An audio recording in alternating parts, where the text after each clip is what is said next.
Hi, in this video we're going to cover days since first order, a new metric I'm very excited about.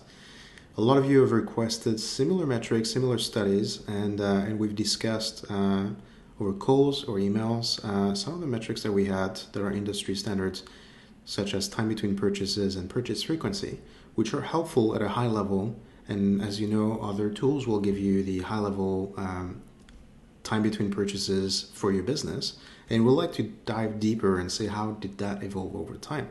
So looking at these metrics, it's hard to take any actions, and we thought days since first order would be a good solution for that. Days since first order, again, is going fairly deep, so there is not one answer. We'll see over time these numbers change a lot. What it tries to answer is how long did it take for a customer to place that second order, that third order, etc.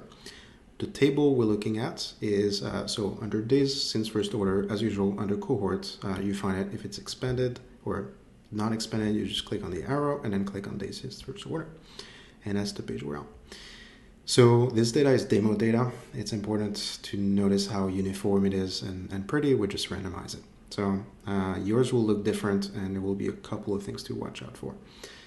Each customer is placed in a cohort with the first purchase that they place. So if I purchase something on June 11th, 2020, I'm going to be part of the June 2020 cohort forever. My first order is going to be in June 2020. So we skipped the first column that would say first order because it will always be 0 days. And the numbers here are number of days since that first order for each of these orders. So the columns are not month, as you could find in LTV or in repurchase rate.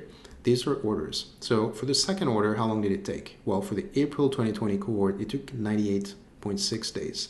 And for the October 2020 cohort, it took 47.1 days. So why is that? Why are the numbers seemingly going down as you go down the table in time? Well, it's fairly simple. It's not all customers are going to repurchase immediately. And this data is actually not very realistic, because any customer can come back at any time, which, as you know, is unfortunately not often the case. Some customers will come back within a reasonable period of time, and then the others will never come back, essentially. So when a customer comes back much later, their second order here is affecting that column. So if on average you're at 47 days and then 100 customers come back at 200 days later, that number is going to go up, right? So we recompute that every day, but that's why recent cohorts have few customers who place a second order, and that's why the number is low. So that's the essence of it. When you look at it, so May 2020, it took 80 days for most customers to place their second order, and then 111 days for their third order, and then 122 days for their fourth order, etc. The number is not round simply because it's an average. So we're lucky when it gets to 145, but here it's 122.7. So that's the essence of it. There is one pitfall to look at, and I don't see it here in this table, strangely. Sometimes you'll see that the number of days keeps going up and then it drops. And that's towards the end usually. So in this example, we don't have it, but I've seen it on several accounts. What it means is not all customers will place the same number of orders. And here it's a subscription business in our demo data, so it tends to be always more orders. But some customers will place 5 orders really, really quick, while it will take a lot longer for some others, most of them, to do 4 orders. And it means that the average could be much lower for 5 orders if, one customer or 10 customers placed 5 orders in 2 weeks, and it took an average of 6 months for the others to place 4 orders and never to place a 5th order. They wouldn't influence the length of the 5th order.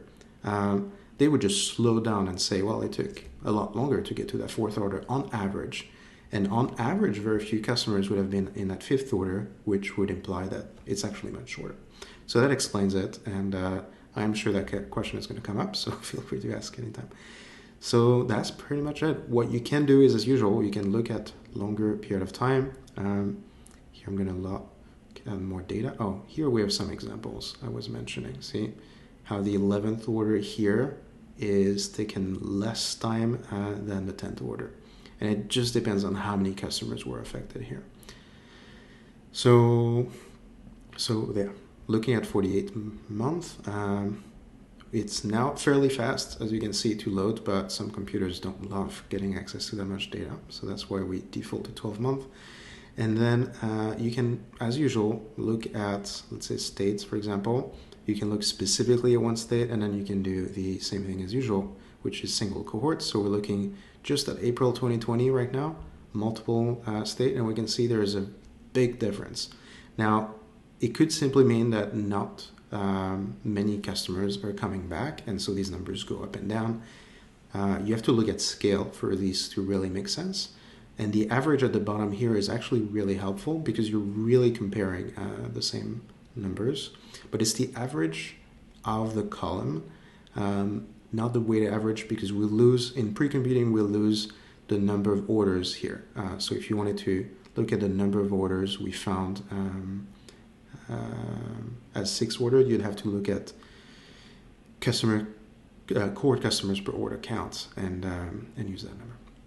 So we don't do that here. So yeah, but that tells you that some customers are coming much faster than others. And can I get an example? Yes, Ohio, for example, it took much less time to get to 5 orders, but on average, it took 207 days, which is over the average for the 6 order. And otherwise, the data is very uniform. So, it's kind of insane, actually, that we get 214 days, but it is the magic of randomness. Hopefully that was helpful. I did not mention how to use this, but yeah, the most obvious thing to use here is when you want to send that reminder email, you look at how long does it take on average for your customers to come back. And you send that reminder email right before, right after. I think your agency or your team will know better than I do on when exactly.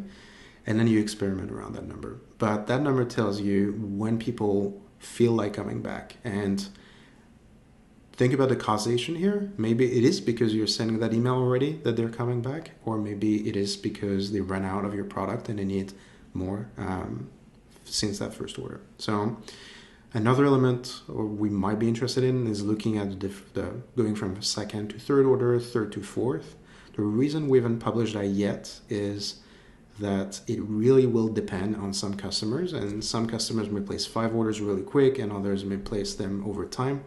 So doing averages at this stage might imply some numbers that are hard to interpret properly. But feel free to ask us for that metric and we'll build it, since we're sitting on all that data. Thanks for listening.